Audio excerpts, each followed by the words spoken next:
Hi everyone, it's Lasha. Forrest Gump is the channel's name because life is like a box of chocolates. You don't know what you're going to get, and we all know that to be true. And if you're watching this channel, I really hope it's because you saw the video of what I'll be doing over the next 3 days between the 7th, the 8th, and the 9th. Well, I finally found the book that I was talking about.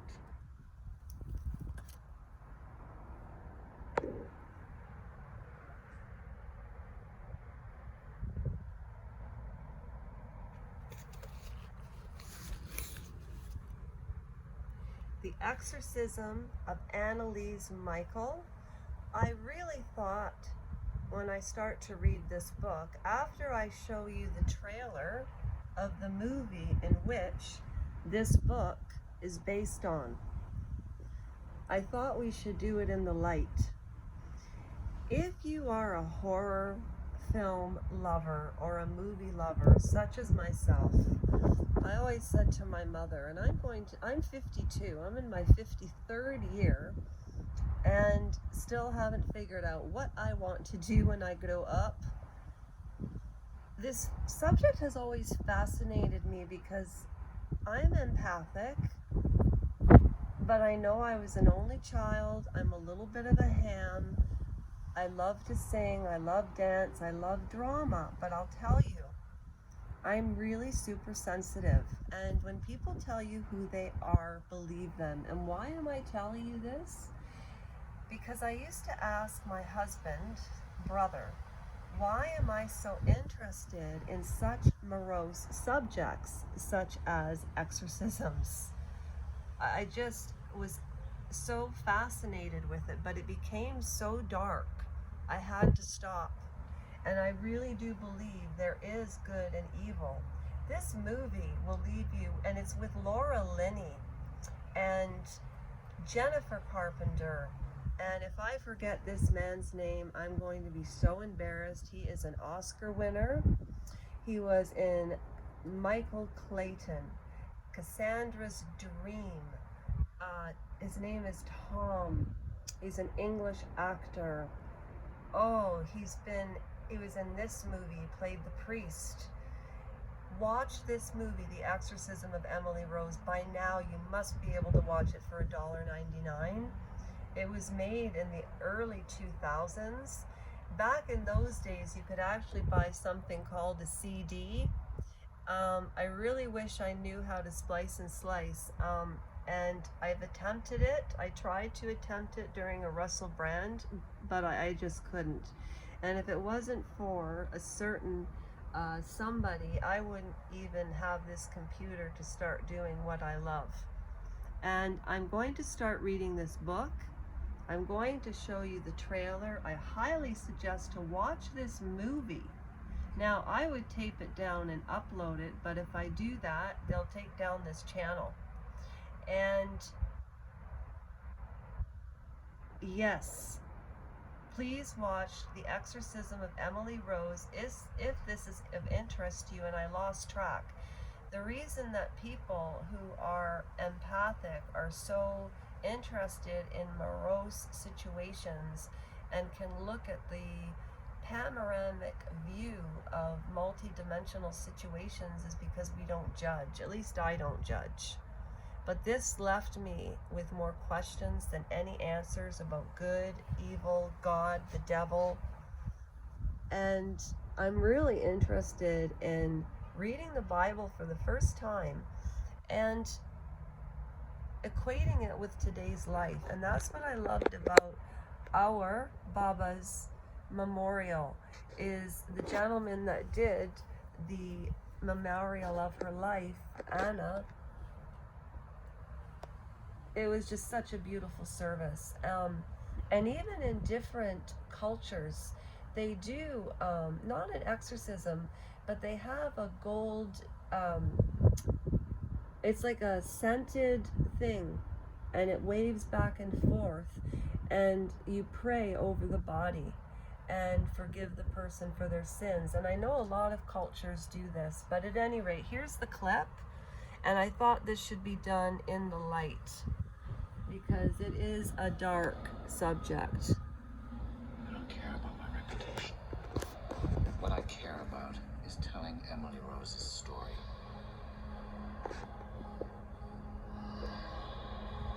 Holy Church venerates thee as her guardian and protector. To thee, the Lord has entrusted the souls of the redeemed to be led into heaven.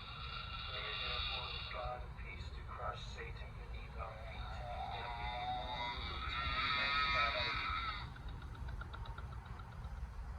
Do you understand how long they can put you away for this? I want people to hear what only I can tell. And what is that? What really happened to Emily and why.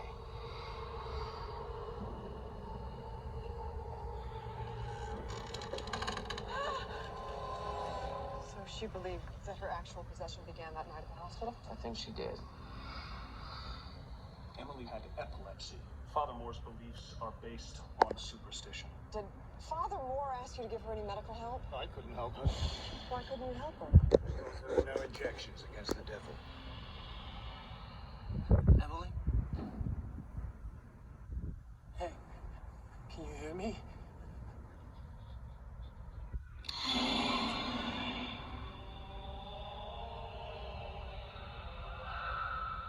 Demons exist whether you believe in them or not. Just be careful, her. There are forces surrounding this trial. Emily, can you hear me?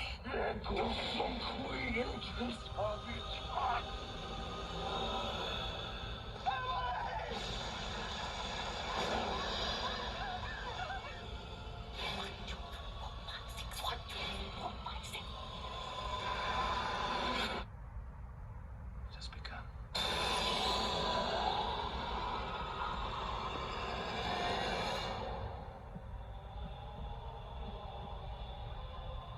For the glory of God.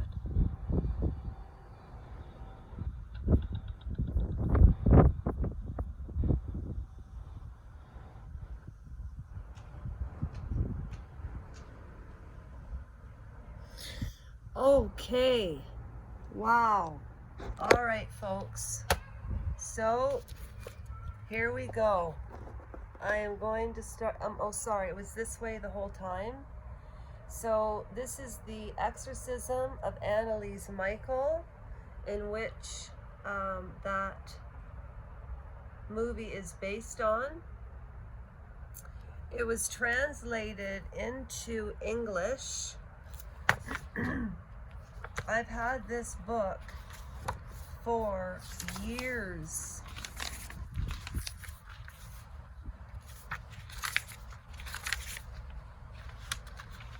I'm just going to read the introduction today.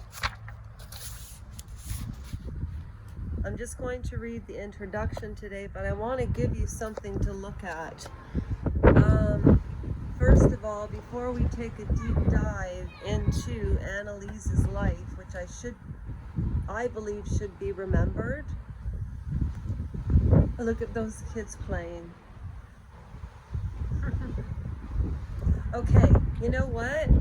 I'm going to leave this like so. How about like so?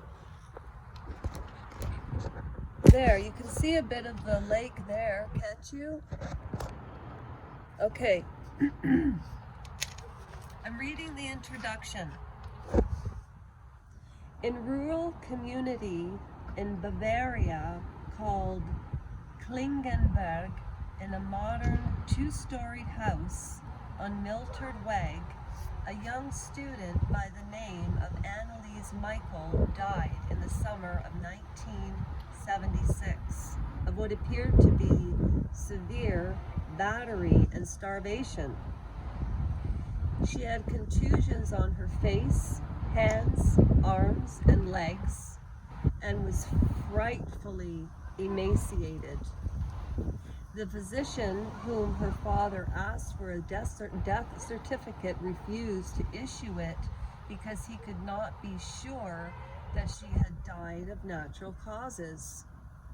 A priest who had called the district's attorney's office in, I'm sorry, I'm not familiar with German, I will spell it for you, Aschaffen, Aschaffenburg, the same day spoke of demonic possession and exorcism. Other details soon became public. Her physicians, it was said, had suspected that she was suffering from epileptic fits. Her parents, however, believed that she was possessed by demons. In response to their request, and with the official permission of the Bishop of Würzburg, Dr. Joseph Stangl, 2 priests carried out a ritual of exorcism.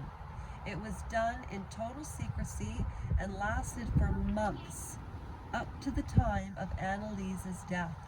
Despite her obvious physical deterioration, none of the persons in on the secret, it was alleged, sought medical help for her, help that supposedly could have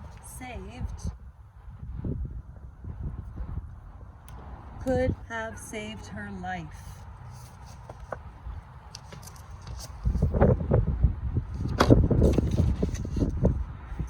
The German wire services promptly picked up the story. The American film, The Exorcist, had been seen in Germany. The public was also perturbed over a debate that had followed some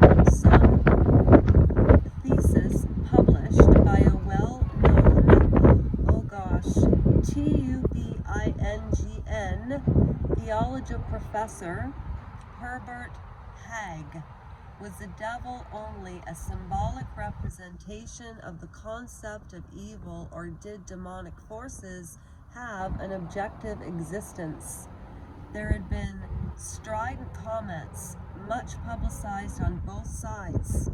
Here, now, was an actual case where the 2 opposing views met head-on. The Catholic Church apparently had fled in the face of modern science and had upheld the idea of the objective existence of horned devils and the rest of the hellish horde. Magic rites had been carried out in back rooms secreted behind the silk curtains of the Mother Church, resulting in the death of an innocent young girl.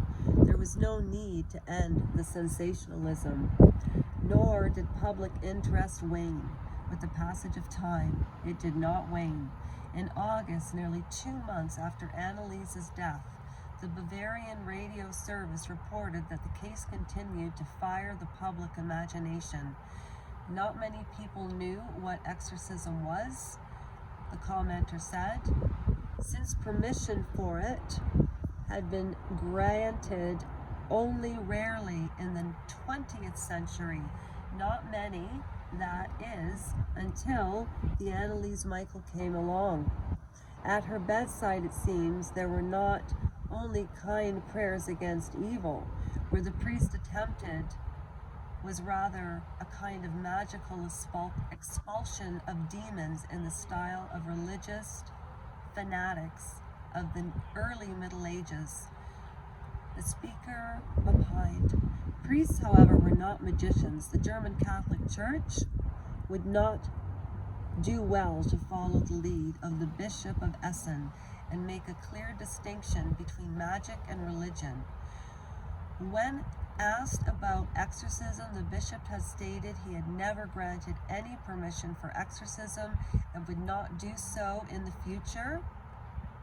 For Christian faith is too sacred a property and must be protected against all manner of superstition. Just a week before this broadcast, and apparently unbeknown to the Bavarian radio service, superstition had proved its power once more in a striking way. A citizen of the community, which is not too far from Klingenberg, called the authorities in Aschaffenburg. He would not give his name, but he reported that the Catholic priest of the village, Pastor Herman Hem, was playing some tapes over the loudspeaker of the Zum Ross, a local tavern. He assumed that these tapes had been made during exorcism sessions with Anneliese Michael.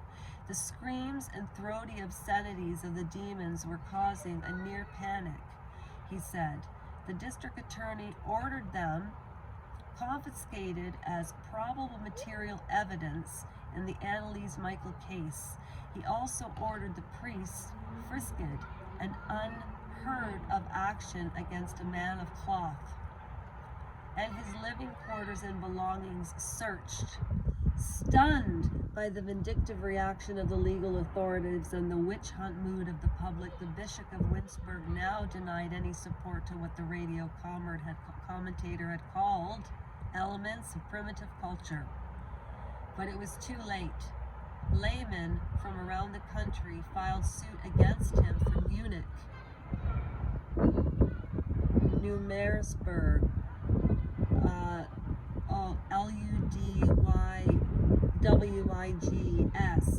Ludwigshaften, Remscheid, Karlstadt, and other places, among them a number of lawyers. After prolonged and very thorough investigation, Anneliese's parents and two priests had carried out the exorcisms, were accused of neglect and homicide. The case came up for trial in the spring of 1978 in the District Court of Aschaffenburg. The media had another field day. Bavaria was characterized in the headlines as land where the demons howl. Such nonsense must be rooted out, was the demand. The parents and the priests must be punished to the fullest extent of the law. Bishop Stengel carried part of the blame for the girl's death. Eventually, in the court in Aschaffenburg, dismissed the suits against the bishop, but the attacks had done their work. He laid down his office and soon after suffered a stroke brought on, his friends said, by the grief of the case caused him. He lost his power of speech and died on April the 8th, 1979, without ever regaining it.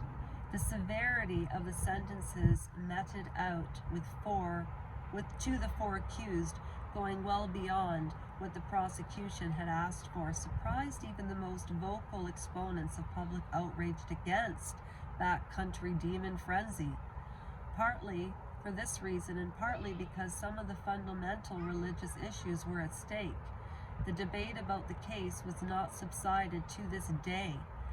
A year or more after the trial, a number of books have been published, primarily dealing with the reality of demons. These works quoted extensively from a statement of Pope John Paul VI, given at the general audience on November the 12th, 1972, where he said, among other things, sin on its part affords a dark, aggressive evildoer, the devil, an opportunity to act an opportunity to act in us and in our world. Anyone who disputes the existence of this reality places himself outside biblical and church teachings. As late as January 1979, a Catholic reporter, Leo Walterman, broadcast a program over the radio station of the Westdeutscher Rundfunk, in which he highlighted the dilemma of the Catholic Church. It was caught, he felt, between what he termed nonsensical beliefs in the devil and traditional teachings about him. I'm going to leave it at that today. Please read and digest. Read and digest. Watch the movie The Exorcism of Emily Rose. It will not disappoint. Oh gosh, I wish CDs still existed, because if I had a CD player, I would play you the actors and how they made this movie, their thoughts, their beliefs. But I remember everything, and I will give you as much detailed information, and tomorrow I will come on live. God bless all of you, and as I say, take care of yourselves, and I will continue to do the same.